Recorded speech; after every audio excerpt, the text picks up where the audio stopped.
Com um pouquinho de atraso aqui, firme e forte, nessa terça-feira, que não é uma terça-feira qualquer, é uma terça-feira que era para ser de carnaval, mas agora é uma terça-feira cinéfila. Muito bom!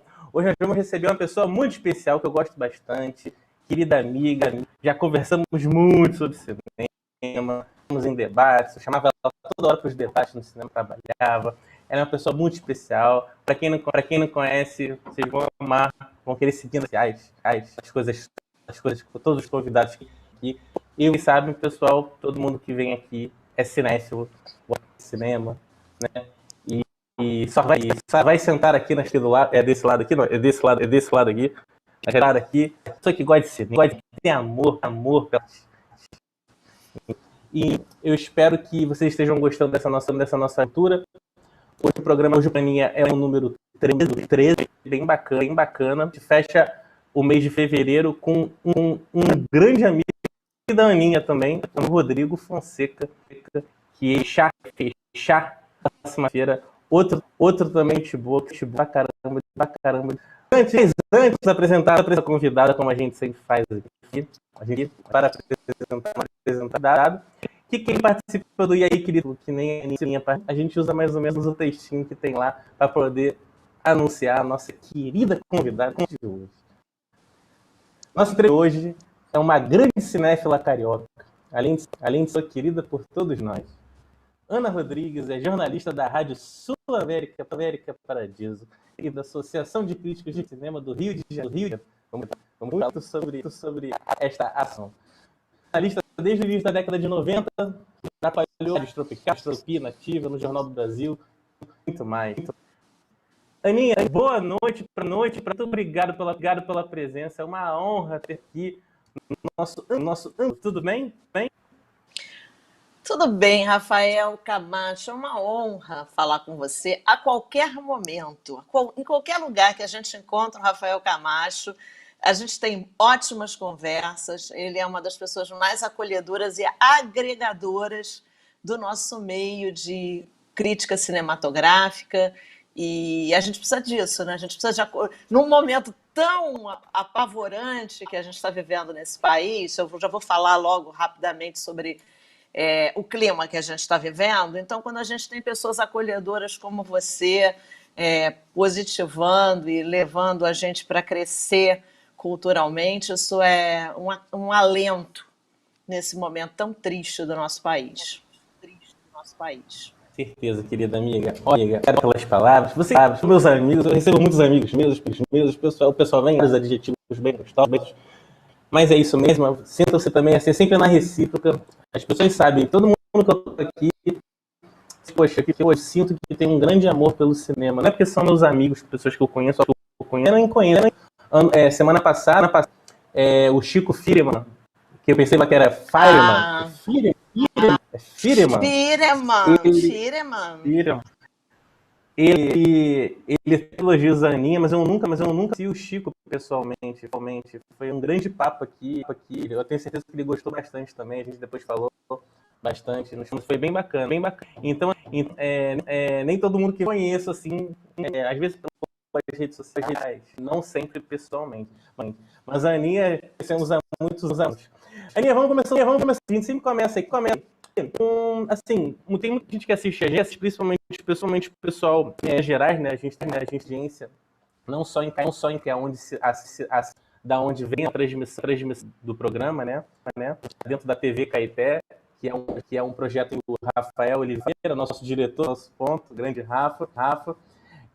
Tem gente de todos os lugares do Brasil. Muita gente, a gente tem percebido que tem muita gente nova, assim, sabe? Que tá entrando na indústria, ou escrevendo crítica, fazendo vídeo, ou querendo fazer filme, fazendo. Então a gente sempre faz uma primeira pergunta assim para os convidados, assim, pelo menos só a grande maioria. Qual é a sua infância assim, no audiovisual, assim, de crítica de cinema? Você veio da rádio, a gente vai falar sobre isso, que é um meio de comunicação bacana que eu amo, adoro. Jogos do Flamengo, por Sempre só escuto, é Luído e tudo mais. Então, assim, eu quero saber de você esse início, assim, até também para ver se também inspira a galera a meio que pensar caminhos para entrar nesse mundo audiovisual. Olha, esse mundo vai muito bem em termos de interesse, né? A garotada tá muito envolvida nisso. Eu acho que, aliás, eu acho que o futuro da comunicação é essa compreensão das múltiplas plataformas, mas sem nunca desprezar o valor do texto. Porque as pessoas acham. O texto é tudo. O texto é tudo. Para você fazer o audiovisual, para você fazer o áudio no rádio, para você fazer televisão, tudo é texto. As pessoas acham que no rádio você fala. Não, você precisa construir um texto na sua cabeça, se você estiver falando de um improviso. Você precisa escrever um texto, se você estiver fazendo uma leitura de um noticiário, de uma crítica, de um comentário qualquer. Então, texto é tudo. Para fazer um filme, você precisa ter um brilhante roteiro, acima de tudo, sendo texto casado com a imagem, pensando nisso no jornalismo de televisão. Então, quando você faz um roteiro de cinema, você tem que pensar num texto que tenha uma projeção de imagem. Mas quantos autores da nossa literatura nos levaram a visões cinematográficas? As pessoas hoje não têm a disposição, infelizmente, de ler um Machado de Assis, de ler um Eça de Queiroz, que são os grandes autores da língua portuguesa. Então é necessário, é urgente que as pessoas leiam esses autores para que elas possam entender o que é uma construção de um período curto, no caso de Machado de Assis, que escrevia com períodos mais curtos, a redação era muito dinâmica, muito dinâmica do Machado de Assis. Então, são textos que nos ajudam a entender o que está acontecendo naquela cena, porque num livro você também está visualizando cenas. Então, eu acho que as pessoas têm que pensar no texto. O Nelson Rodrigues tem a frase clássica do leiam tudo, até bula de remédio. Então, eu peço que as pessoas leiam. Leiam, porque assim elas vão poder projetar mais a sua imaginação e ter a capacidade de construir mais, inclusive em termos de imagem. Show de bola, show de bola. Aninha, assim, tem várias perguntas aqui para ser feitas. Eu vou tentar dividir assim o máximo em alguns pequenos blocos. A gente tem uma horinha, um pouquinho menos de programa. Tem muita pergunta bacana que chegou de alguns amigos e tudo mais. A gente sempre pede pro pessoal mandar vídeo pra gente, pra adicionar a nossa conversa, às vezes tem uma outra visão das coisas e tudo mais. A gente depois tem um vídeo de um grande cinéfilo também que mandou para você essa pergunta. Mas eu queria saber um pouco mais, que é uma curiosidade minha, isso é uma curiosidade cinéfila. Você é presidente da Associação do Cinema do Rio de Janeiro. Como é que são feitas essas reuniões? Eu queria que você explicasse, assim, eu tenho mais pergunta dentro dessa. Eu queria saber como é que são feitas essas reuniões de vocês. Como é que é feito o apoio de vocês a festivais, eu sei que vocês apoiam bastante. Como é que é o processo de seleção para entrar na associação? Tem uma última pergunta. Tem QG? Tem um QG, tem um quartel-general dos críticos de cinema do Rio de Janeiro? Me fala um pouquinho sobre essa associação, que eu sempre admirei bastante. Já tiveram vários presidentes que também são amigos nossos. Poxa, só entra presidente bacana, só entra gente bacana nessa associação. Eu queria que você contasse pro pessoal como é que é feita essa associação.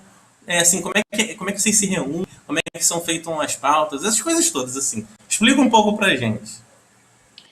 Bom, a Associação de Críticos de Cinema do Rio de Janeiro, ela foi feita, acima de tudo, para ser uma associação de amigos, que agregasse, né, desde lá da década de 80, né, uma associação já bastante antiga no Rio de Janeiro, né, vai aí chegando aos 40 anos, e a Associação de Críticos de Cinema, segundo o Nelson Hoyneff, né, que era o nosso decano, que a gente perdeu há um tempo atrás, ele dizia que era uma associação de amigos, e a gente tenta estabelecer justamente esse tipo de relação, né? Com relação ao que você quer saber? Melhores filmes do ano? Você quer saber como é que rolam as escolhas. Olha, Melhores Filmes do Ano é a eleição mais democrática do mundo, porque todos os filmes são votados, todos os filmes exibidos em cinemas do Rio de Janeiro são submetidos a uma votação, todo mundo vota, e aí começa a peneira, né? Depois tem a peneira para a gente chegar aos 10. São disputas inflamadas, porém disputas que no final das contas a gente, né? Todo mundo, pô, eu queria que tal filme entrasse, poxa, esse filme tinha que entrar, eu não gostei e tal. Realmente, infelizmente, é uma votação e a gente tem ficado muito feliz com as nossas seleções nos últimos anos, tem rendido aí mostras maravilhosas e justamente a gente faz isso de uma forma muito objetiva, clara, com todo mundo votando e se manifestando em relação aos seus pontos de vista. Como é que é o processo de seleção? Assim, eu vejo que tem não sei se tem uma rotação, mas eu sempre vejo algum nome novo. E até bem interessante, que até vou buscar textos, né? Às vezes a pessoa escreve para um site, escreve já para o jornal. Como é que é esse processo de seleção, Aninha, para entrar na associação? Escreva. Escreva. Principalmente você precisa escrever. A gente não você pode até ser um youtuber, mas você tem que ter produção de texto e tem que ter isso publicado num site ou num jornal impresso. É uma regra de ouro, né, da associação, que você produza textos, né, manifestando seu interesse, tem uma ficha, tem umas coisas assim escolares para preencher a ficha, né, expondo algumas opiniões e tal, e obviamente que a gente já observando o trabalho, os links dos textos produzidos por esse candidato ou essa candidata a membro, analisando isso, a gente recebe o colega na associação. Mas tem que escrever. E como tem que escrever. Eu também acho que isso é fundamental. E que bom que vocês partem desse princípio, assim, concordo bastante com isso. E assim, como é que são as reuniões, assim? São muito acaloradas, assim? É óbvio que nós todos pensamos diferente, né? Cada um diferente do outro. Mas tem aquelas pessoas assim, mas esse filme tem que entrar na mostra do ano, pelo amor de Deus. Não, minha gente, a gente tem que fazer isso. Tem que ter, né? Tem que ter as pessoas que, poxa, absurdo, não entrou esse filme, eu não aceito. Ou esse filme entrou, esse filme não tinha que entrar e tal. Uma vez reclamaram do Mad Max, a gente escolheu o Mad Max, o melhor filme do ano, que foi também o melhor filme do ano da FIPRESS, da Federação Internacional de Críticos de Cinema, a qual nós somos associados. A FIPRESS escolheu Mad Max Estrada da Fúria o melhor filme do ano, e a CCRJ escolheu Mad Max Estrada da Fúria o melhor filme do ano. Eu acho que nós estávamos certos, né? Eu também acho. Baita de um filme, meu Deus. Olha só, uma coisa que eu queria perguntar também, Aninha. Antes, só fazer uma observação que você falou do Nelson. Poxa, eu tenho tanta saudade dele que ele ia sempre lá no Joia conversar comigo. Ele lançou Calbi lá, documentário Calbi. Foi tão lindo. As velhinhas iam todas, Aninha, ver o filme pela quinta, sexta, sétima vez, ver o Calbi. Aí levavam mais amigas. Aí teve uma vez que ele apareceu lá, assim, de surpresa, ficou bem emocionado. O pessoal lá no Joia era muito carinhoso, né? Quando vinha o diretor, com a plateia. Então, ele ficou emocionado, que era uma sessão de 1h15 da tarde, eu lembro até hoje. O filme estava em 3 sessões, assim, aí uma de 1h15 da tarde, que a gente sabe que é uma sessão um pouco mais fraca, né? Tava lotado, Aninha. Lotado. E as pessoas se emocionando, e ele também se emocionou. Poxa, a última vez que eu vi foi pegando credencial no Festival do Rio, cara. Naquele hotel que foi em São Conrado uma vez, pegava credencial ali, acho que teve um ano que foi ali. E foi ali a última vez que eu vi ele me gritando, Camacho!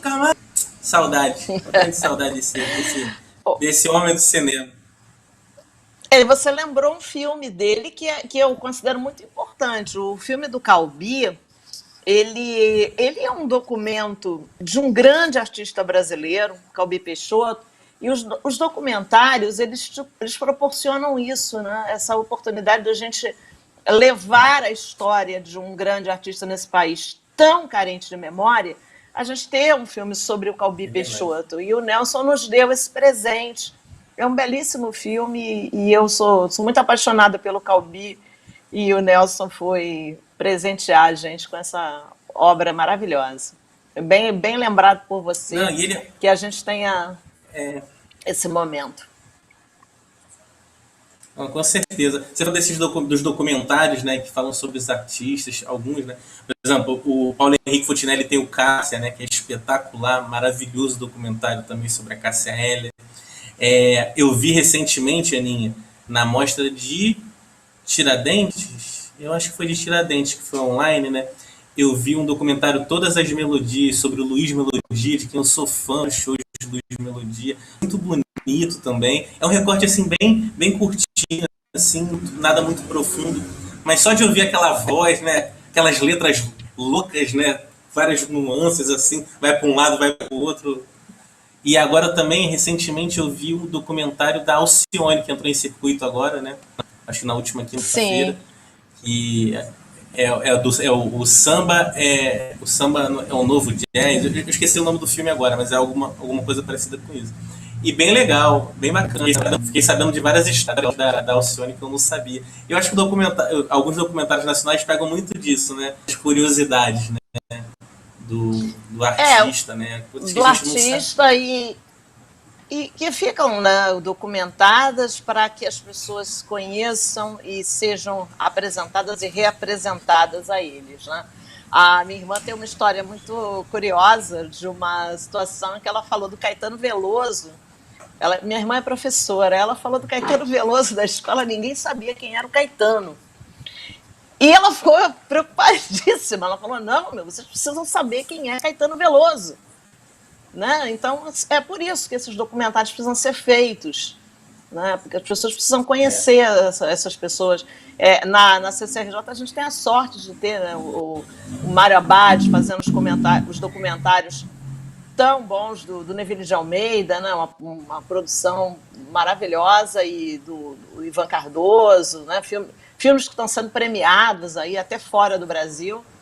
E que são nossos membros que nos honram também do outro lado, né? Produzindo e criando para o cinema brasileiro.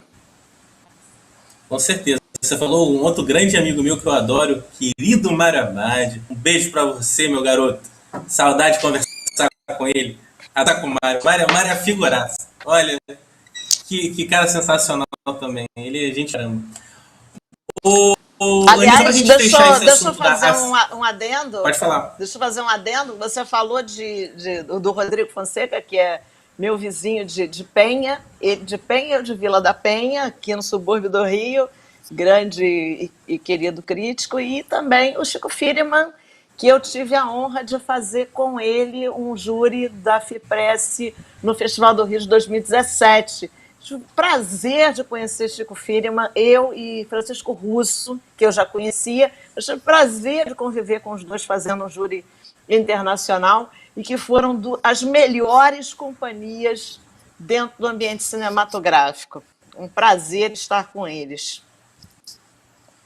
Com certeza. Você falou outro que eu adoro. Aqui eu vou sempre falar um pouco a mais quando eu souber quem são as pessoas que a Aninha está comentando. Francisco Russo. Que cara de coração gigante. Que cara de coração gigante. Um amor de pessoa. Tá morando agora lá em Lisboa. Ele tá produzindo textos até para o UOL agora, né? Ele é um cara... Nossa, acho que todo mundo adora o Francisco Russo. Para quem não sabe, ele é um dos criadores do maior portal de cinema do Brasil. Das maiores referências, né? Que é o Adoro Cinema. Eu tô convencendo o Francisco. Eu ainda vou convencer o Francisco a gente fazer ele participar aqui do programa. São 3 horas de diferença para Portugal. Mas em breve a gente vai conseguir. Vou mandar uma ligada para ele para ver se a gente consegue aqui, que ele também vai aprender o papo. Aninha, só para a gente fechar a questão da CCRJ, com certeza, da CCRJ, eu só queria saber mais uma coisa. Como é que é a relação da Associação dos Críticos do Rio de Janeiro com as outras associações de críticos do Brasil. Vamos dizer assim, é uma comunidade unida, desunida? O que você poderia falar sobre isso? Vocês trocam e-mail? Existe esse tipo de coisa, não? Olha, no momento tá difícil, né, da gente se encontrar, mas eu falo mais da relação entre os membros, porque eu citei dois que são da Abracine, né, e que são pessoas maravilhosas, com quem a gente convive maravilhosamente. O Francisco Russo também, membro da CCRJ. Então, esse convívio entre membros é maravilhoso. Eu tenho vários colegas em outras associações com quem eu tenho o enorme prazer de me relacionar e queremos mais e mais. Eu espero que essa pandemia acabe logo, todo mundo tome vacina, se bem que a gente não tem vacina, né? Poxa, tá difícil, bizarro, né, da gente bizarro. ter vacina. Mas, enfim, quando a gente tiver, de algum modo, não sei qual, mas quando a gente tomar vacina, a gente vai poder se encontrar mais e se encontrar nos festivais e trocar muitas ideias ótimas. Com certeza. Então, já que estávamos falando de pandemia e isolamento, vamos entrar aqui na outra parte da pauta. Aninha, como é que foi sua experiência nesse isolamento por conta da Covid? Muitos cinéfilos, não só que eu entrevistei aqui, mas que eu converso pelas redes sociais assim, diariamente, dizem que foi o ano passado, né, que mais viram filmes na vida deles. Como é que foi esse período para você, assim, essa questão do trabalho, cinema, streamings, né, links cada vez mais em vez de salas de cinema? Como é que foi, assim, esse período conturbado, que a gente ainda está dentro dele, mas assim, a gente já teve uma fase um pouco mais nebulosa, vamos dizer assim, né? A gente ficou no abril, maio do ano passado, né? Foi um momento que a gente ficou mais isolado, enfim. Mas a gente teve, né? A nossa tábua de salvação foi o streaming, né? A gente teve que ver filmes e conversar via videoconferência e tivemos que viver assim, né? E eu fico feliz que a gente tenha mais uma plataforma de cinema, mas insistindo no fato de que as pessoas têm que entender que a experiência cinematográfica numa sala de cinema, para quem verdadeiramente gosta de cinema, é uma sala de cinema grande, na telona. Não é por causa do tamanho da tela, não. É por causa da imersão.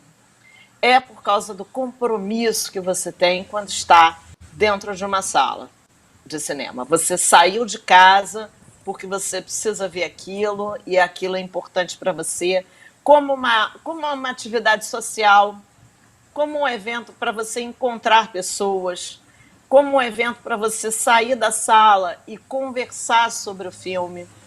E tem uma coisa que o cinema de sala de cinema, ele não substitui, que é aquela experiência de quando você sai da sala de cinema, aquela sensação que você teve.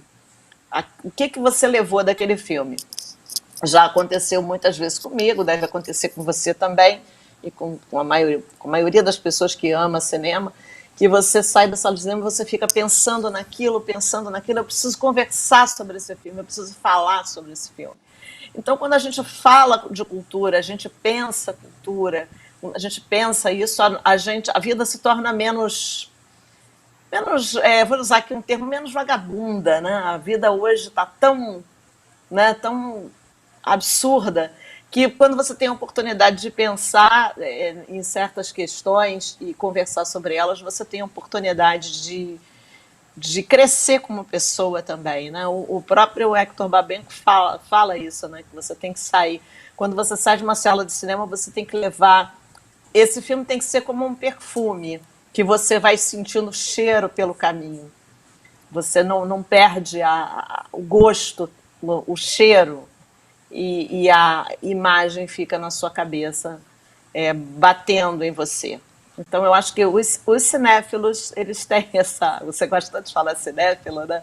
Eu acho engraçado que a gente tem essa comunidade, né? Os cinéfilos. E os cinéfilos, eles têm isso, né? De ficar pensando no filme, tentando discutir sobre o filme. Sem brigar. As pessoas estão muito aguerridas, estão querendo brigar. Isso está muito chato, né? Sem brigar. Vai para a rede social brigar. Não, vai bater papo. Liga para a pessoa, seja velho. Liga para a pessoa, poxa, ou grava um áudio no WhatsApp, entendeu? Ou para falar sobre o filme. Não fica destilando ódio lá na rede social, não. Isso é muito chato. E aí você fica despejando frustrações que são desnecessárias. Não gostou do filme? Escreve por que você achou que o filme não é bom. Escreva e diga por quê. Aponte os pontos que você não gostou. E se você não está afim de escrever sobre ele, ou você não se sente capaz, esquece. Deixa o filme cair no esquecimento. E fala, assim, das coisas que você gosta, que você ama, das coisas que você viu. Recomenda a propaganda de boca em boca. Ajuda a levantar um filme. Lá no Joia, quantos filmes que vocês levaram para lá, que às vezes foram para o circuitão e o filme não teve chance, e aí teve uma outra chance lá no Joia. Porque os filmes merecem ser vistos, eles precisam ser vistos. São milhares, milhões de empregos, milhares de pessoas trabalhando e sonhando. A gente precisa valorizar muito isso. É verdade. Concordo plenamente com tudo que você falou, Aninha. Lá no Joia, realmente, para quem não sabe, eu fui programador do Joia durante 5 anos. Foram anos bem legais. A gente exibiu muita coisa bacana, inédita lá. E que bom que a gente marcou história e também serviu de exemplo para outros cinemas e tudo mais. E, obviamente, lá também a gente fazia muitos debates, falava essa coisa do pós-filme, né, que você sempre está falando nos seus comentários, Aninha. Essa coisa pós-filme, né, de você comentar sobre o filme, essa necessidade que nós, amantes da sétima arte, cinéfilos, ou que gostamos daquele filme, queremos conversar sobre isso, né? Quantas vezes você foi lá, né, falar sobre os filmes, o Rodrigo, tantos amigos nossos em comum foram lá, e era sempre um prazer receber vocês lá, e vocês iam sempre com um brilho no olho, né? Eu acho que é isso que eu acho que hoje em dia, às vezes, falta em alguns cinemas, né? Algumas coisas assim com brilho no olhar. Eu vejo a indústria exibidora ainda muito robótica, né? Falta muita criatividade aqui. São poucos os cinemas no Brasil ainda que conseguem adotar um tom de criatividade para poder fazer as coisas acontecerem. Talvez por falta até de qualidade cinéfila, que eu chamo. O que é o qualidade cinéfila? Tem muito programador de cinema que não assiste filmes. Então, assim, como é que você vai colocar um produto em cartaz se você não assistiu o filme? Né? Eu não estou falando para assistir todos os filmes, mas, poxa, a maioria do seu set list semanal você tem que assistir. Então, assim, eu já trabalhei num cinema que não assistiam filmes e isso me deixava bem irritado. E também já gerou várias brigas, mas tá tranquilo. Eu acredito nisso. O programador, os cinemas tem que ajudar os filmes a chegarem até o na divulgação, no marketing, né? Existe papel do exibidor que é muito importante. Não pode deixar tudo na mão do distribuidor. Né? Ainda mais porque pegam determinados filmes que não sabem direito o que fazer com eles. Quantos maravilhosos a gente viu que ficou 1, 2 semanas em cartaz, porque a maioria do público que era alvo daquele filme, ele não chegou a informação de que o filme estava no cinema. Fora que às vezes também, muito desses casos, os filmes entraram em poucas salas, porque é um mercado muito competitivo, são muitos filmes por semana. Agora, depois da pandemia, vai ser um desespero, nem sei como é que vai ser. São 15 filmes por semana, vai ser uma doideira, mas os cinemas precisam ter um pouco mais de coisa. Para quem, o pessoal que vai ver os filmes é ótimo, né? Eu quero, voltei na sala de cinema, eu vi um filme, agora eu não estou lembrando qual filme foi meu último filme na sala de cinema foi o maravilhoso O Homem Invisível, com a Elizabeth Moss. O meu também. Foi o último filme que eu vi. E eu falei assim, nossa, que filme maravilhoso. Aí esse filme me deixou com um gostinho eu preciso voltar, porque a experiência com esse filme foi esplêndida. E aí eu voltei, eu não me lembro qual filme que eu voltei, mas depois eu vi o Mulher Maravilha. E estava muito tranquilo assistir o filme, porque o isolamento, a máscara, todo um cuidado, enfim. Eu me senti bem tranquila no cinema, muito mais do que em qualquer outra situação que a gente, infelizmente, está sendo obrigado a fazer. Né? O ideal seria todo mundo fazer o que a Nova Zelândia fez, se isolar. A Nova Zelândia, sem vacina, isolou as pessoas. Claro, né? Tem uma primeira-ministra, tem governo. E isso, pelo menos, é difícil para um país como o Brasil fazer. É difícil, mas o problema é se negar a fazer, né? Mas voltando à sala de cinema, então essa experiência da gente de voltar à sala de cinema, ela é insubstituível. Eu ficaria, às vezes eu fico chateada, poxa, eu não vi esse filme no cinema, deixei para ver esse filme no streaming ou em outra. Deixei passar e perdi esse filme no cinema e eu fico lamentando profundamente. Com relação ao streaming, a gente tem aí a gente teve a oportunidade de recuperar certas coisas que a gente ainda não tinha visto, né? Eu, por exemplo, apesar de amar o Breaking Bad, eu não tinha visto ainda o Better Call Saul. Eu cheguei a tentar começar a ver e não tinha conseguido ver. E aí depois eu falei assim, vou ver essa série de uma tacada só. E eu não consegui parar de ver. Dessas séries, eu acho que obrigatórias para quem gosta de bom roteiro, ótimos atores. Bom roteiro não, excepcional roteiro. E eu diria hoje que é tão boa quanto Breaking Bad. Show de bola. Como você falou, nesse período de isolamento, a gente teve a oportunidade de se reencontrar. Eu me reencontrei com muitos filmes, sabe? E foi muito importante para mim, assim, como pessoa, assistir os filmes depois de um certo ponto de vista. Eu tenho caderninhos desde há 10, 12 anos atrás, onde assistia muitos filmes e escrevia, né? Nos caderninhos o filme que eu vi e tal. E eu revi algumas coisas. Eu revi Caminhos Violentos, com Champagne, Christopher Walken, que eu adoro. Eu revi muita coisa antiga mesmo. Mas assim, às vezes filmes que não são nem muito populares, né? As pessoas nem sabem às vezes que existem. Mas nós cinéfilos a gente sempre dá aquela garimpada, né? Eu acho que nós somos os Indiana Jones da cinefilia, que eu sempre falo, né? A galera que gosta de buscar aquela relíquiazinha, aquela coisa. Mas ó, eu queria mandar um abraço pro Alisson Oliveira, do CineWeb, grande crítico de cinema do CineWeb. Grande Ali, um beijo pra você, tá sempre aqui prestigiando a gente, mandou mensagem aqui pra gente. Ó, ele tá perguntando aí, ó, Aninha, você tá vendo a pergunta dele aí, ó? Tá conseguindo ver? Ele tá perguntando, Alisson, quais foram os filmes favoritos do ano passado que eu vi. Isso. Olha, O que você viu de bom do ano passado? Olha, a Mulher Invisível, a Mulher Invisível, que eu acho que deveria estar em todas as listas, que assim como o Coringa é um filme que trata de um modo diferente o filme de fantasia, heróis, ou o monstro, no caso, do Homem Invisível. Ele trata isso, o tratamento que o filme dá é completamente novo, né, em termos de tratado como um thriller, um drama, um suspense dramático, né? Então, é a Mulher Invisível. E o resto, fiquei no streaming, né? A gente teve aí a experiência do filme que eu gostei muito, os Sete de Chicago, que é um filmaço. E tem também o filme, agora eu estou tentando lembrar o nome do cineasta. Eu vou lembrar daqui a pouco. Então, enfim, são os filmes que eu gostei de ver no ano passado. Eu vou lembrar aqui um que tá me falhando. Sabe quando você fica borbulhando e você não consegue lembrar o nome? Spike Lee, da Five No Bloods. Foram os filmes que eu me lembro assim agora que eu mais gostei. Show de bola.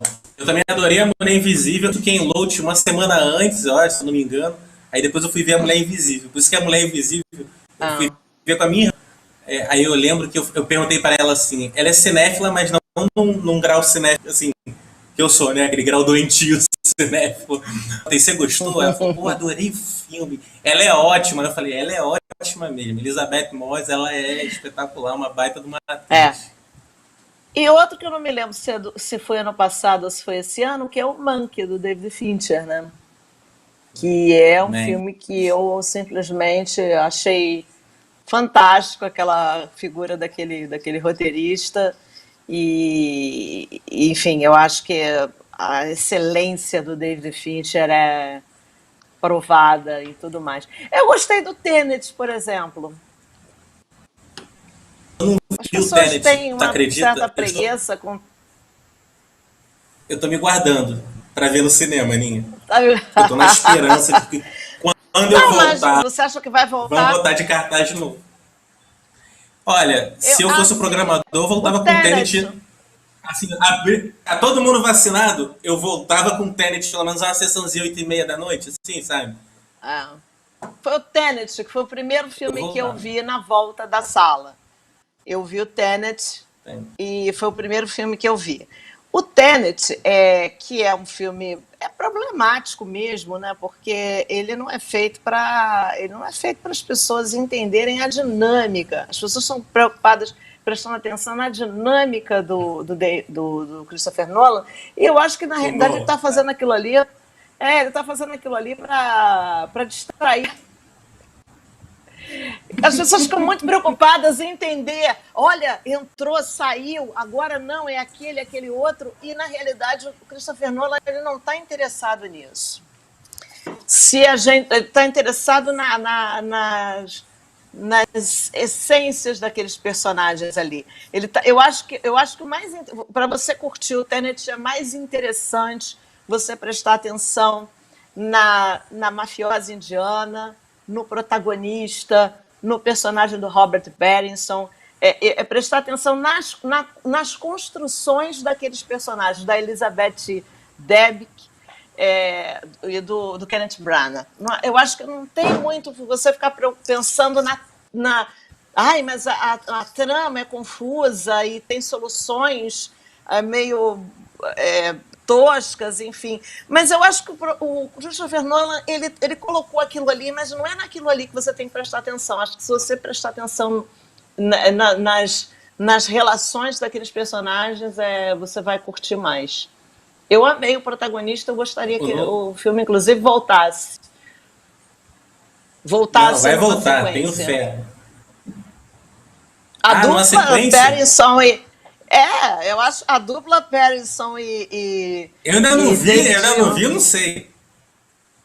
Ih, tô falando besteira, tô contando filme. Tem problema não, tem problema não, tem problema não. Relaxa, Não, já não li muita contei. coisa sobre, relaxa. Não contei nada, A não gente sabe contei desviar nada. de Tô spoiler. brincando.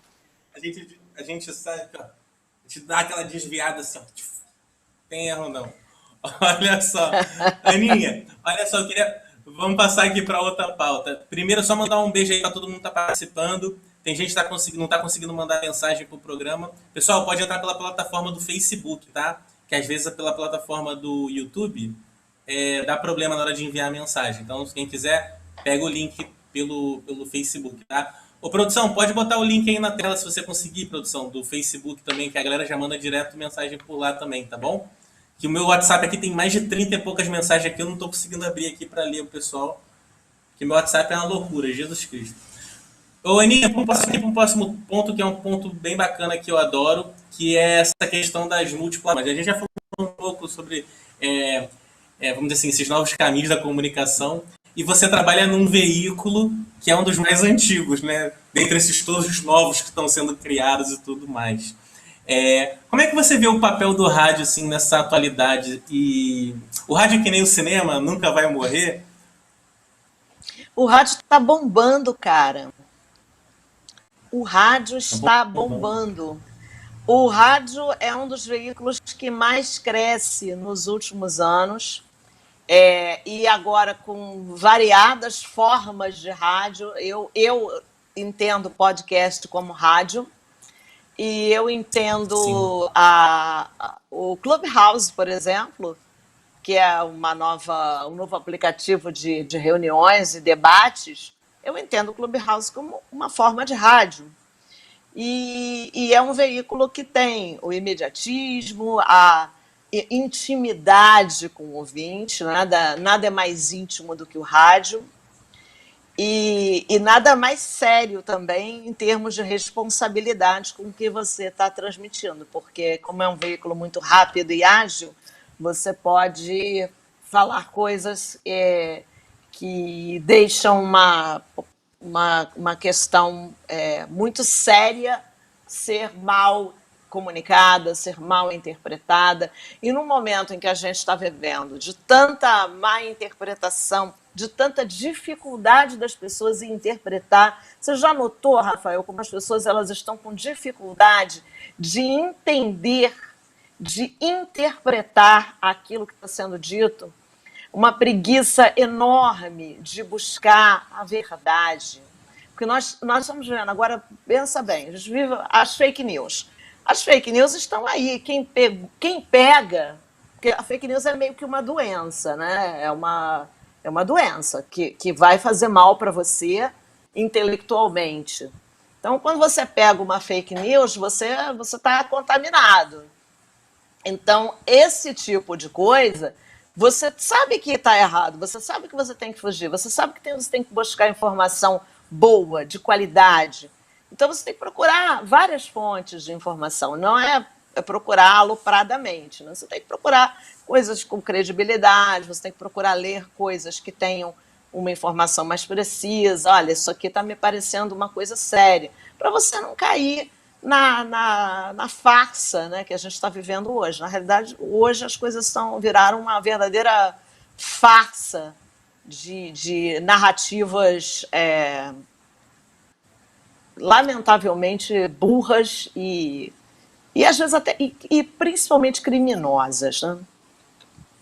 Que elas matam. Com certeza. Tá faltando muita paciência, né, Aninha? Muita paciência das pessoas, né? As pessoas têm que ter muita. Para algumas pessoas essa pandemia foi bom porque ajudou a ter um tom de concentração um pouco maior. No meu caso, por exemplo, eu consegui parar de fumar, eu consegui vários avanços em minha vida, assim, tipo, tentar centrar a mente e tal. Isso melhorou minha leitura, a maneira como a minha compreensão dos textos. Eu comprei muito livro na Amazon, pela Magalu, tudo que tinha promoção de livro, de cinema principalmente, e de esporte, que eu gosto muito, eu comprava, né? Então, pô, eu li um livro do Guga maravilhoso, custou R$7, assim, achei máximo. E assim, se eu lesse esse livro, talvez numa correria de anos, talvez não tinha uma consideração maior de tentar entender bem, sabe, aquela força, a emoção daquele momento, né? Porque o filme, né, você tem que se conectar com aquilo, né? E o rádio, como você falou, aí tem que ter uma conexão ainda, que é tudo muito rápido, né? Mas eu adoro, cara, eu adoro o rádio, a minha adoro. Eu vejo jogo do Flamengo, que eu odeio, assim, não é que eu odeio, vou usar as palavras certas. Eu não gosto muito de alguns narradores de esportes, tá? Eu acho que o Brasil ainda está muito carente, assim, em narradores esportivos, na minha opinião, minha modesta opinião. Então eu gosto muito mais do pessoal da rádio, principalmente em jogos do Flamengo.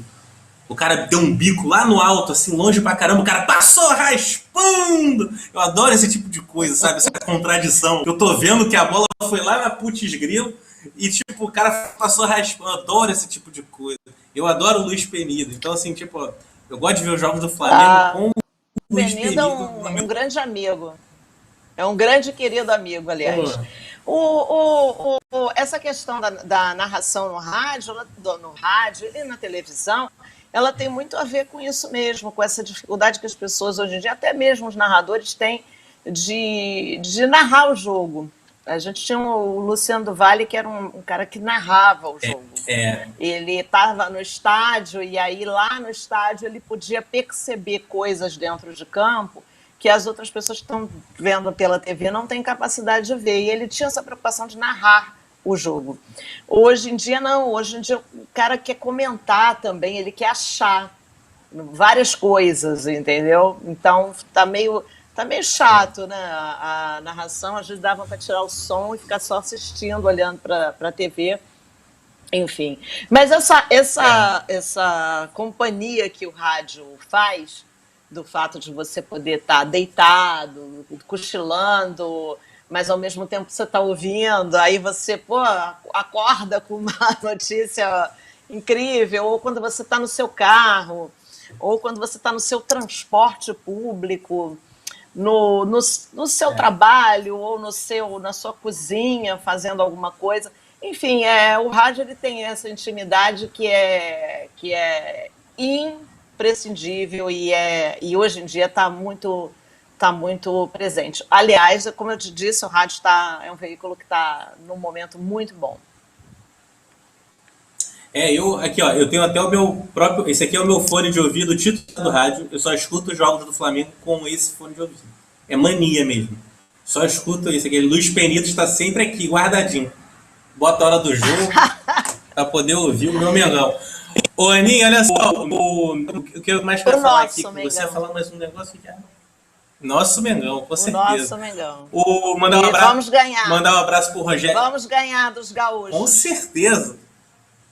Com certeza, Deus é pai, com certeza. Gabigol neles, Gabigol nele. E os caras ainda vão pagar 1 milhão. Vão pagar 1 milhão para ter o ex-lateral direito do Flamengo, Rodinei. Então tá ficando maravilhosa essa história. Tem que escrever um livro sobre isso. Tem que escrever um livro sobre isso. Rodinei é um grande craque, inclusive. Eu tenho que louvar o Rodinei. Quero que ele jogue, inclusive. É isso aí. Para ajudar. Exatamente. Poxa, com certeza, pô. Eu sou a favor também que eles paguem 1 milhão pro Rodinei jogar, vai ser ótimo. Olha só, vou mandar um abraço aqui pro Rogério Machado, do Papo de Cinemateca, que mandou aí uma mensagem pra gente. Rogério. Grande Rogério, querido. Grande Rogério. Um amor de pessoa, é sempre lá no Reserva Cultural de Niterói. Ele é de Niterói. Ele tem esse site super bacana com vários colaboradores maravilhosos que eu adoro ler. Adoro curtir lá o Instagram deles. É sempre dinâmico, tem sempre curiosidade. Aí, pessoal, para quem não conhece, vai lá no Papo de Cinemateca, dá uma olhada lá na editoria do Rogério. E é um cara demais. Tem uma visão bem bacana. Ele vai ser um dos convidados aqui de março. A gente vai conversar bastante com ele aqui. A gente tem uma pergunta de um amigo que temos em comum, que ele mandou uma pergunta para você em vídeo. Produção, pode colocar o nosso vídeo de pergunta, por favor, no ar. É um orgulho ter a Ana na presidência da CCRJ, porque ela influi, acho que, nas nossas discussões com a experiência dela com hard news. Mas eu queria escutar isso de você, Ana.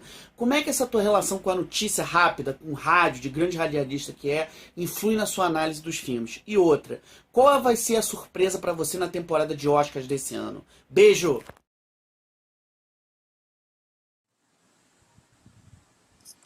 Olha, ele me fez uma pergunta ótima, porque, olha, a minha experiência de jornalismo, ela só contribui. Porque essa coisa de conhecer a rua, ela é necessária para você entender o mundo. Você tem que conhecer a rua. E as pessoas não vão muito longe, às vezes, né? Elas não vão lá em Japeri, elas não vão lá na Rocha Miranda, e aí as pessoas não têm, às vezes, tem uma leitura de um mundo muito bolha, porque não tem essa visão do mundo de entrar na Rocinha em horários diferentes para fazer uma reportagem, como eu já tive o prazer de conhecer as pessoas incríveis que existem nesses lugares e aprender com essas pessoas. Então, quando eu tenho, às vezes, essa oportunidade de olhar, porque a profissão do jornalista, aliás, se não me engano, ontem ou hoje, acho que hoje é dia do repórter. Vamos homenagear os nossos colegas repórteres, o pessoal que vai para a rua, apurar matéria, isso mesmo. Hoje é dia do repórter. E esses repórteres que vão fuçar notícia, que vão lá dentro da onde está a informação, esses profissionais, eles precisam entender o ambiente, eles precisam fazer um roteiro, eles precisam olhar. O que está todo mundo olhando, ele tem que olhar, o bom repórter, ele tem que olhar o que está no entorno. Eu vou te dar um exemplo, ele falou de experiência, né? Eu fui fazer uma matéria no Hospital Souza Aguiar. Você não tenho ideia do que é o Souza Aguiar, como aquilo é cinematográfico, né? Os dramas e as coisas da nossa vida real trágica, né? Dentro de um hospital como aquele. E ali está o Brasil, né? O Brasil está ali. E aí eu fui fazer uma matéria no Souza Aguiar, e aí eu fui lá falar lá com o médico de plantão para saber o que tinha acontecido. Era uma situação de uma pessoa baleada numa determinada circunstância. Tem muito tempo isso. E aí eu falei com o chefe lá do plantão e tal. Hoje em dia esse relacionamento tá diferente, tá? Hoje em dia você tem muita dificuldade de trabalhar apurando nos ambientes públicos. Antigamente você podia até entrar num hospital até determinado ponto. Hoje você não consegue mais entrar no hospital até o ponto de circulação de pessoas. O jornalista é meio barrado mesmo. Eles não querem que a imprensa esteja lá, né? Enfim. E aí, só que eu tô olhando, tô falando com ele e tal. Ele falou chapa branca, né? O que era de praxe. E aí tinha uma senhora olhando para mim, e eu percebi, essa olhando muito, né? Eu vou lá, será que ela tem alguma coisa para dizer? Eu podia simplesmente, né, fechar meu bloquinho, entrar no carro e ir embora, né? E aí ela me contou a história. Ela era a mãe do rapaz que tinha sido baleado, né? E aí ela me contou como é que tinha sido a história, contou o que tinha rolado e tal. E que realmente o rapaz estava passando, uma vítima de bala perdida, enfim. Ela estava com medo de falar comigo. Então foi eu perceber no ambiente que aquela pessoa estava ali, ela estava num canto, eu podia simplesmente olhar para o médico, falar com ele e ir embora. Mas aí, como a gente tem que olhar, eu percebi que essa mulher estava querendo falar e querendo desabafar, enfim.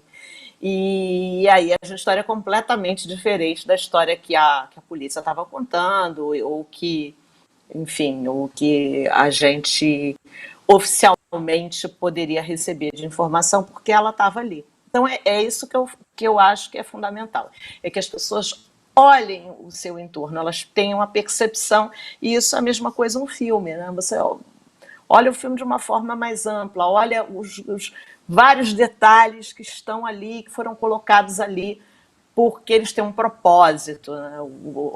Os filmes do Billy Wilder, por exemplo, são os filmes que têm... Nada está ali se não tiver um propósito, está tudo os filmes do Billy Wilder e de grandes outros cineastas, né? Só para citar ele, que é um dos maiores. Estão ali porque tem um objetivo, tem uma função. E então essa questão de você olhar de uma forma mais ampla, e às vezes você está vendo um filme, você fica muito preocupado, sabe? Muito preocupado com os efeitos visuais, eu estou muito preocupado aqui com essa iluminação, com o figurino, sabe? Olha outras coisas, ou busca algum detalhe que esteja naquele figurino que tenha alguma coisa a dizer que vai acrescentar na sua crítica. Eu acho que assim é isso. Experiências de reportagem tem um monte, né? Mas eu peguei uma historinha assim, que é bem da rotina nossa, né? Porque a gente que faz jornalismo geral tem o tiroteio, tem essas coisas da nossa cidade partida, né? Que a gente tem que enfrentar todos os dias. Então é um pequeno exemplo de uma história que você consegue, porque você percebe que tinha uma mulher ali que estava com um olhar diferente e queria falar com você. Com certeza. E a segunda parte da pergunta dele, Aninha, que é assim, o que você acha que vai ser destaque em relação aos próximos prêmios aí, essa corrida? O que você acha que vai ganhar? Você falou já os que vão concorrer, né? Chicago, Mank. O que você viu aí? Você acha que esses são os favoritos mesmo? Tem algum outro que você viu que pode... Não, o favorito é o Nomadland da Chloe Zhao, né? Esse é o É, grande favorito, o vencedor de eu gostei Veneza. muito, gostei muito. Enfim, é o grande favorito, né? A dona Frances McDormand, mais uma vez, né? Lá vem ela. Vai bater o recorde. Então, é, é verdade. Então, enfim, a peculiaridade desse ano é que a gente tem um número de cineastas, né, de diretoras, né? Você tem a Emerald Fennell, né, com o filme da Carey Maravilhoso. Mulligan, Bela Vingança. Bela Muito Vingança. Você bom. tem a Regina King com Uma Noite em Miami. Miami. Isso. A Regina King, eu acho, inclusive, a Regina King é fantástico, né? Ela dirigindo um elenco masculino. Adorei Regina King, dirigindo um Ela elenco é o máximo. masculino. Eu adoro ela. É, Ela faz o e tem Watchman, um... ela vai para trás da câmeras. Ela é muito eclética, ela faz de tudo. Eu É, adorei ela e o e, Watchman. Ela é espetacular. Ela é é espetacular. espetacular. E nesse filme tem um ator que eu destaco, que é o Leslie Odom Jr. O Leslie Odom Jr., ele é uma das estrelas do Hamilton, daquele musical Maravilhoso. maravilhoso. Maravilhoso ator. O Leslie Odom Jr. é um cara que, além de ser um excepcional cantor, também é um excepcional ator. Então eu curti muito isso. E até, talvez, quem sabe, o Minari, o filme coreano, que pode ali ser mais um. Agora as portas, né, estão mais do que abertas para o cinema coreano, depois do maravilhoso Parasita. Então eu acho que esse filme também, eu acho que ele vem muito bem. Eu É espero. muita coisa bacana. Eu já vi muita coisa. Eu já vi muita coisa. Eu também acho que. Eu gostei, assim, dos filmes que estão ficando, né, principalmente pro Oscar, né? Eu. Na categoria de melhor atriz, por exemplo, eu acho que tem várias interpretações maravilhosas. Podiam até dividir o prêmio. Porque esse ano, realmente, acho que quem tá tranquilo, assim. Tem a Carey Mulligan, a Frances, a Vanessa, né, com aquele filme pos- potente lá da Netflix, Potente. que tem aquela Vanessa cena de Kirby, abertura, né? aquela cena de abertura é impactante e tem muita coisa E bacana. a Tomara Ellen que o Burstyn prêmio fique em também. boas mãos. Tem a Vanessa Tem, Kirby e a Ellen Burstyn, né? Eu acho, aliás, que é uma eu parte não gosto importante do tanto filme. assim. Eu gosto mais delas do que do filme em si. Apesar de gostar do filme também, mas eu acho que elas são maiores do que o filme. E, eu colocaria Mulher Invisível. Mulher Invisível está lá no início do ano, eu queria que lembrassem dele, né? E lembrassem da Elizabeth Moss. É, O filme póstumo do nosso querido Pantera Negra, não acho que entre mais, eu acho que ele e a Viola Davis vão entrar. A Viola eu Davis é uma também acho. entidade, né? Eu, sinceramente, eu Com se certeza. tivesse o prazer de conhecê-la pessoalmente, eu acho que eu acenderia velas e cantaria em louvor àquela deusa que é Viola Davis. Não, e é legal que ela dá opinião sobre várias coisas aqui do Brasil, né? Eu acho que ela É, tem um alcance ela é mundial, né? Ela tem uma ligadíssima. visão, assim, ela tem ela é ligadíssima no que acontece no planeta e eu acho muito É, importante pro artista, ainda mais ela que tem assim, uma divulgação sobre ela, né? Uma luz sobre ela gigante, né? Porque ela é gigantesca, ela é maravilhosa. Me arrisco a dizer que, assim, todo mundo gosta dela. Sempre vai ter um ou outro que não vai gostar de alguém, mas eu tenho, assim, 99% dos cinéfilos que eu conheço, Viola Davis está, assim, num patamar gigante. E é muito legal ela participar de causas, né? Levantar bandeiras, de refletir sobre, né? Fazer o público refletir sobre determinadas situações, né? Eu acho que quando o artista ele se posiciona, para quem for esperto e conseguir captar aquilo, você pode refletir com aquilo, né? Às vezes não concordar, mas você pode refletir com aquilo. E eu acho que os artistas eles precisam cada vez mais se jogar, sabe? Sair um pouco de cima do muro. No mundo dos esportes, por Hollywood, exemplo, O pessoal está começando a sair mais de cima do muro, assim, né? Gosto muito do jogador Sim. Richarlison, por exemplo, que ele faz várias. Ele defende causas, ele ajuda as pessoas, ele está sempre usando essa coisa do poder de mídia dele, né? Que tem em cima os holofotes em cima dele, para tentar fazer o bem ou fazer a população refletir. Então, acho que esse tem que ser É, o papel que, de todo artista ou personalidade, né? Tem alcance. o Lewis Hamilton, que também tem uma presença É, fundamental no adoro momento do ele. do Adoro. Black Lives Matter. Ele foi uma voz muito importante, né? O Lewis Hamilton, Sim, que é um enorme atleta na Fórmula 1, um enorme esportista e também uma pessoa que está ligada nessas causas. Eu acho que a gente, na crise, né, na dor que nós estamos vivendo, os Estados Unidos passaram por um momento dramático, né? Aliás, passam, né? Porque o Black Lives Matter continua, né?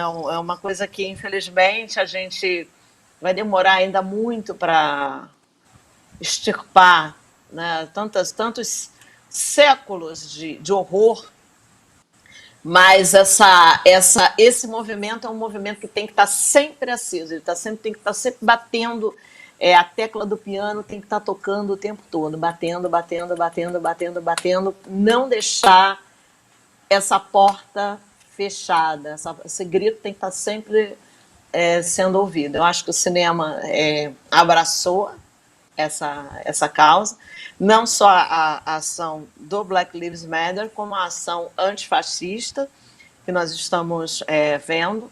Recomendo a todos que leiam o livro da Madeleine Albright sobre fascismo. É um livro que está disponível, bem barato, o livro digital na Amazon. As pessoas podem entender bastante do que está acontecendo nessa questão desse fascismo tão presente. Não que ele tenha deixado de estar presente, mas estava menos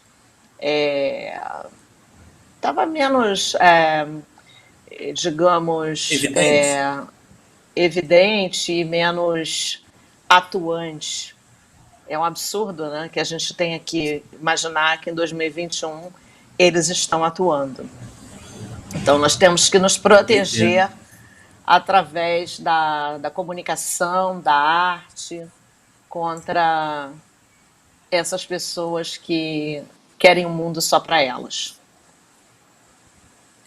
Com certeza. Aninha, a gente está chegando no final já do nosso programa. Agora a gente vai entrar na parte final, que a gente vai fazer, que é a parte que eu mais gosto, que é. Não, eu minto, eu adoro o programa todo, mas essa parte é a parte mais engraçada, vou melhor me expressar. Que é a pegadinha em cinéfilas, perguntinhas polêmicas e cinéfilas. É uma. É assim, eu falo uma situação e aí você tem que falar, assim, brevemente, sem se prolongar muito, sem ir muito profundo, sobre o que você acha dessa situação. Às vezes é uma pergunta, às vezes é uma palavra ou outra. Então, assim, você está preparada? Não sei do que se trata, mas vamos lá. Manda ver. Vamos lá, então. Ana, Ana Rodrigues. Há alguma chance do Nicolas Cage ganhar algum Oscar futuramente? Ou teremos que nos contentar com inúmeros filmecos que ele aparece todos os anos até se aposentar? E outra coisa, o seu filme dele é O Feitiço da Lua? Sim, o Nicolas Cage ele pode ser, sim, um vencedor novamente, porque tem a Oscar Redemption e tem Feitiço da Lua, é meu filme favorito dele. Feitiço da Lua é um filme que precisa ser visto. Feitiço da Lua, deixa eu falar rapidinho, tem uma frase maravilhosa. Uma mulher pergunta para o homem: por que você trai? Por que você sai com. É um homem bem mais velho que sai com uma garotinha mais nova e não se interessa por mulheres da idade dele. Aí ele Na fala: pizzaria, talvez é né? porque. Estão comendo minestrone. Aí é a Olivia Ducati, maravilhosa. Aí ele fala assim: talvez porque eu tenha medo da morte. Aí ela: você me deu a resposta. Os homens têm medo da morte. São os medrosos. Eu adoro esse filme. Para quem não viu, ele em inglês acho que é o Moonstruck, Danny Monster. Aiello e o nosso querido Nicolas. Sensacional, muito bom, esse adoro, divertido. E tomara que o Nicolas faça como ele fazia há décadas, né? Ele tem uma seleção de filmes espetaculares. Eu fico batendo muito nele, batendo entre aspas, criticando ele. Mas é obviamente, sabe que o Nicolas Cage é um dos grandes atores do cinema norte-americano, mundial, e ele tem muitos trabalhos espetaculares. É óbvio que ele vem fazendo muita porcaria ultimamente, mas ele é um baita ator. Ele é um baita ator. Um dos filmes mais citados dele aqui, Aninha, é o Arizona Nunca Mais, que também é um filme que eu adoro. Um filme bem bacana, com a Holly Hunter, grande Holly Hunter, maravilhoso. Então vamos lá para a próxima pergunta. Ana Rodrigues, você não acha que a escolha do representante brasileiro ao Oscar deveria passar também pela opinião das associações de críticos de cinema de todos os estados brasileiros? Vocês não deveriam ser ouvidos, pelo menos? Mas eu acho que nunca é assim, né? É muito difícil.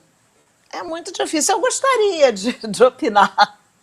Como eu gostaria de opinar, não como a Glória Pires, eu gostaria de opinar, mas eu gostaria de opinar, mas eu acho que é muito difícil, né, reunir essa, ou será, enfim, é uma comissão, né? Vou fazer uma comissão maior. Mas o Brasil, eu acho que o Brasil falar, não ganha Oscar, eu acho, assim, por que o Brasil não ganha Oscar? Será que é importante? Será que é importante? A gente precisa disso? A gente precisa disso. Tudo bem, foi a França que ganhou, mas para mim, Orfeu, do Marcel Camus, eu acho que é um filme muito brasileiro. Eu acho que aquele filme é meu, porque eu amo. Falando nisso, é um filme carnavalesco também. Eu acho que é meu, eu acho que aquilo ali é Brasil. Mas eu não sei, será que é importante ficar correndo atrás, perseguindo o Oscar? Eu acho que não é importante, não. Acho que o Brasil tem que continuar fazendo o seu cinema com cada vez mais ousadia, diversidade, coragem. E deixa o Oscar para lá, deixa os Estados Unidos lá com a indústria deles, eu não sei. Se ganhar, vou ficar feliz pra caramba, mas será que a gente tem que perseguir isso? Esquece. É uma boa questão. Uma boa questão. Vamos aqui para a próxima pergunta. Ana Rodrigues, durante o forte período da Covid, onde muitos festivais fizeram suas edições online com grande sucesso, como a Mostra de São Paulo e outros bons festivais do Brasil, o famoso Festival Vale do Cinema francês não adotou essa medida, tendo a maioria de suas exibições somente dentro de salas de cinema. O que você achou disso? Você acha que faltou um pouco mais de carinho com o público que já vem conquistando há algum tempo? O Varilux. O Varilux. Que o Varilux, esse ano, né, ele teve basicamente dentro das salas de cinema as exibições, né? Ele não fez, pelo que eu li, pelo que eu pesquisei, e até pelo que foi também, eu acho que grande parte anunciado, ele não teve talvez até aquele formato híbrido que eu acho que poderia agradar a todo mundo, né? Porque tem gente que queria ver o festival, mas não queria ir na sala de cinema. E a gente tem que respeitar todas as opiniões, né? E não foi dada essa chance, né? Eu queria saber sua opinião, assim, ideal. Sobre o que você acha disso. Né? Não seria o ideal? Porque eu também acho que seria o ideal sentido ter uma coisa híbrida, para poder dar as duas opções, né? A pessoa concordando ou não que tem que ir nas salas de cinema, que é seguro e tudo mais, mas por conta até do carinho com o público, conquistar um público para um festival, a gente sabe que é difícil, né, Aninha? É bem difícil. Eles conquistaram ao longo dos anos, as pessoas ficam esperando, tá no calendário das pessoas, dos amantes da sétima arte, como o Festival do Rio de Cinema e outros. Então, eu fiquei muito triste assim quando não teve essa vamos dizer assim, esse carinho, né? Eu vou bater nessa palavra carinho até para não usar outras expressões aqui, não fugir muito disso. É, mas o que você acha sobre isso? Você acha que podia ter alguma coisa híbrida, assim, tipo, ter as duas Sim, coisas, eu online e aí eu, presencial? eu concordo que isso eu acho que é para tudo, né? Para tudo. As É, escolas, né, híbridas enfim. Ah, eu acho essa situação do coronavírus uma situação que as pessoas não se preocuparam muito com as pessoas, né? As pessoas estavam preocupadas com outras questões e você vê agora o pessoal curtindo festa, enfim, é bizarro, né? e tantas mortes, tantas mortes. Eu não tem clima, sabe, Rafael? Não tem clima para isso. A gente que se preocupa com a saúde da gente, com a saúde das pessoas, não tem clima. Né? E aí, É como foi tudo verdade. É feito de uma verdade. forma incompetente e genocida mesmo, que morram, e com uma monumental incompetência, porque não é só uma questão de desumanidade, não, é uma questão de incompetência mesmo, de não saber fazer, não tá ali para isso, não foi, não tinha, essas pessoas não tinham que estar aqui. A gente deu muito azar disso acontecer, ainda mais nesse momento. Que a gente não teve. Eu estava trabalhando no jornalismo na crise do H1N1, que foi. O H1N1 matava também, mas não com a proporção do coronavírus. O H1N1 era uma situação muito perigosa também. A gente viveu. As pessoas devem lembrar, a gente tinha triagem no aeroporto, a pessoa desembarcava resfriada, ela ia para triagem. Tinha um cuidado, né? O uso de máscara, que é uma coisa que poderia ter começado mais cedo, a gente demorou muito a usar máscara. São coisas meio óbvias, você não precisa ser profissional de saúde, que são as pessoas que a gente tem que ouvir, né? Que falaram isso, né? Então a gente segue os nossos profissionais de ciência e saúde para eles dizerem, olha, não pode fazer isso, não pode fazer isso, não pode fazer isso, não pode fazer isso, é só seguir. Então, Isso aí. é meio que um desprezo pelas pessoas. Mas eu acho que híbrida seria melhor, sim. Beleza, olha só, vamos agora passar para a parte finalzinha mesmo. A gente já está no limite aqui do nosso programa. Está sendo ótimo o nosso papo. Foi passando os minutos, a gente nem viu. Olha só, Aninha, agora é o seguinte: o bumerangue cinéfilo.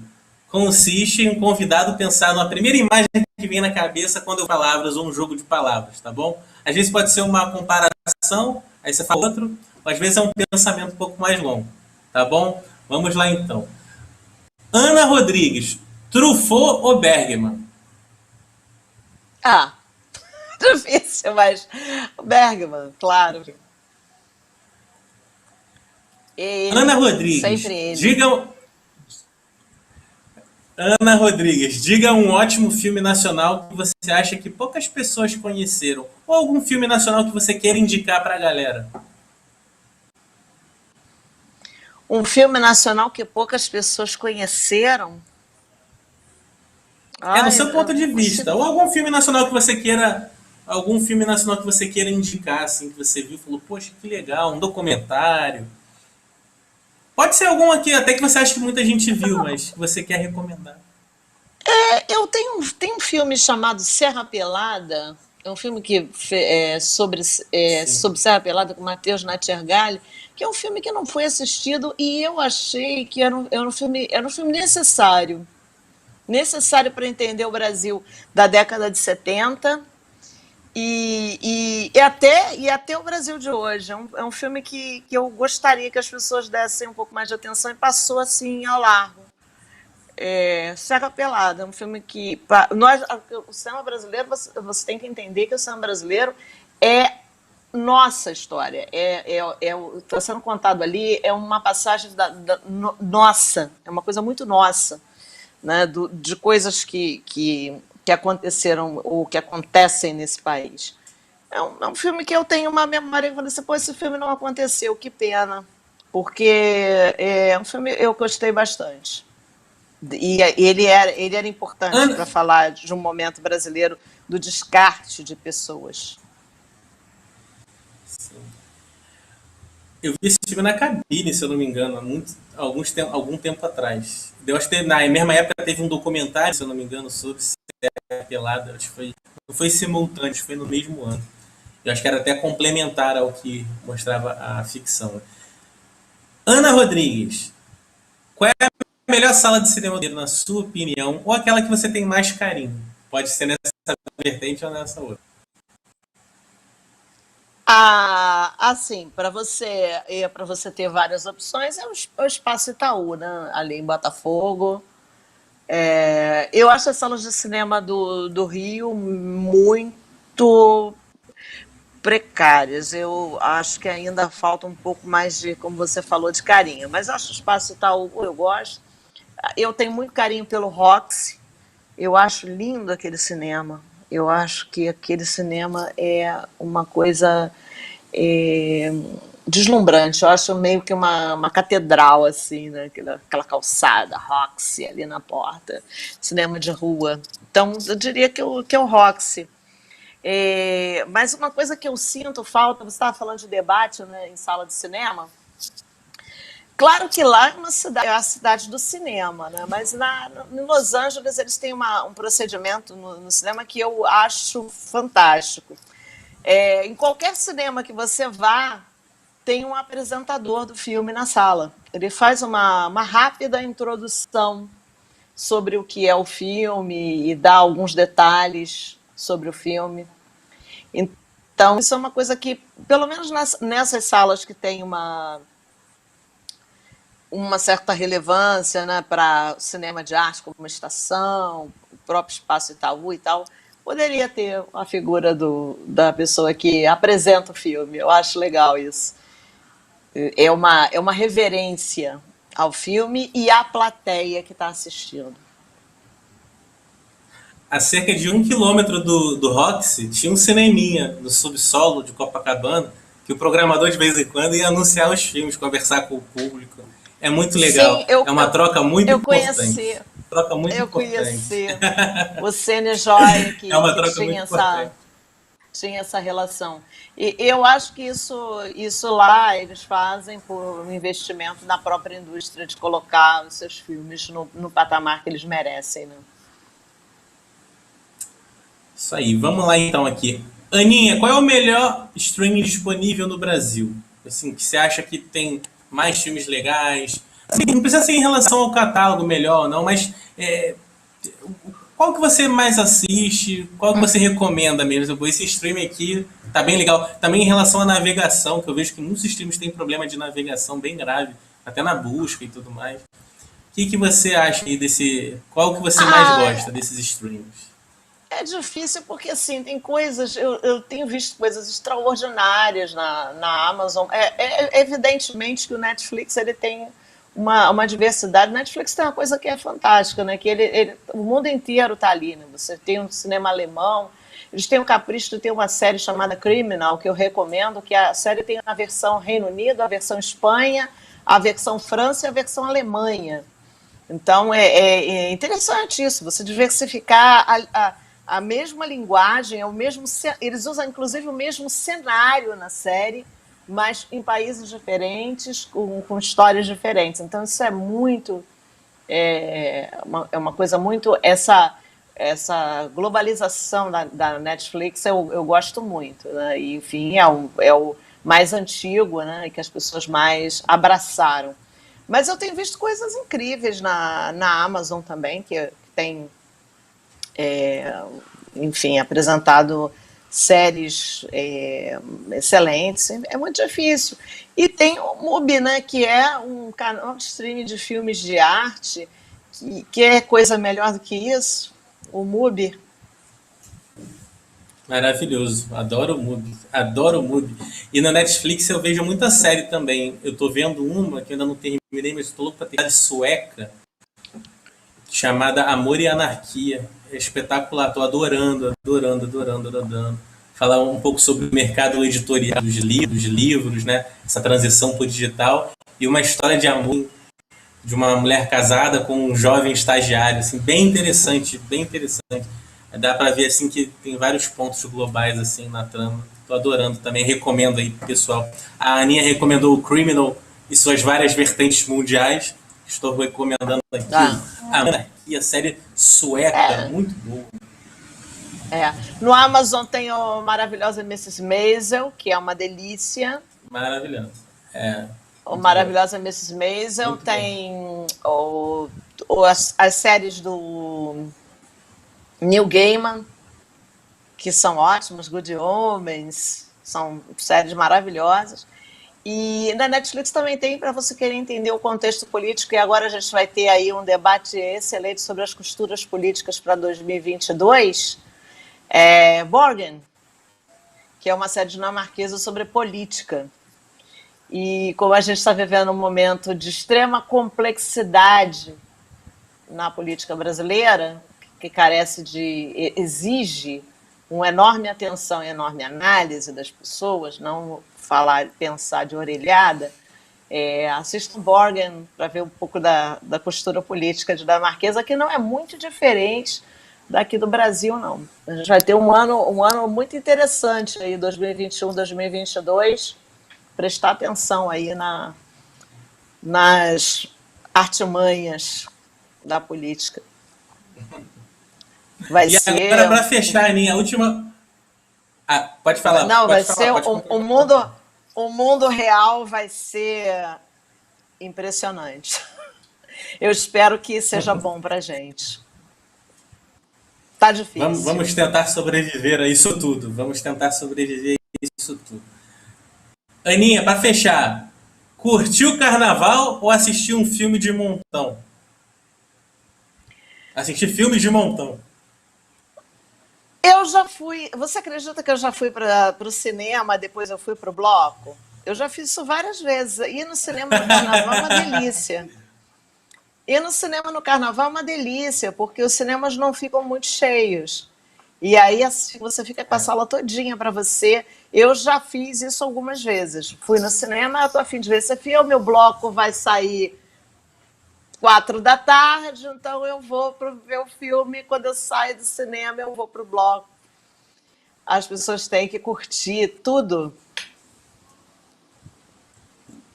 É isso aí. Aninha, muito obrigado pela sua presença. Estamos chegando aqui ao final do nosso programa de hoje. Foi ótimo. Obrigada. Mais de 1 hora de programa. O programa vai ficar disponível no YouTube da TV Caeté. Depois eu boto o link lá no Facebook. E depois também, se você quiser compartilhar para a sua lista de amigos, para o pessoal poder assistir. Tem muita gente curtindo Eu não vou dizer curtindo o carnaval por causa da Covid, mas está em casa relaxando, né? E tudo mais. É um dia de folga para muita gente. Então, o pessoal, muita gente mandou mensagem falando que vai assistir depois esse programa que a gente gravou agora. Muito obrigado, querida, por estar disponível para conversar comigo nessa terça-feira de carnaval diferente, né? E agora você tem 1 minutinho para dar o seu recado final para a gente fechar o programa, querida amiga. Muito obrigado por estar aqui com a gente. Olha, como eu disse no começo, sorte a minha de encontrar você, pelo menos virtualmente, né? É o prazer da gente conversar e de falar desse assunto favorito da gente, né? Que é o nosso clubinho, né? Nosso clubinho cinéfilo, que a gente tem que gostar de alguma coisa e gostar com paixão, né? Dessa coisa que é tão agradável e tão importante. O Rubens Evaldo Filho, grande querido Rubens Evaldo Filho, dizia que o cinema salvou ele, né? O salvou quando ele se sentia solitário. Então, eu acho que todos nós somos Cecílias que vamos para a sala do cinema, Cecília de A Rosa Púrpura do Cairo, do Woody Allen. Vamos lá sonhar e ficar fascinados com aquela fantasia toda. Todos nós somos Cecília. Tá bom, show beijo. De bola. Com esse recado maravilhoso da nossa querida amiga Ana Rodrigues, fechamos o programa de hoje. Semana que vem, 8 horas da noite, teremos Rodrigo Fonseca, grande bíblia cinéfila, amigo também de Aninha, meu amigo querido.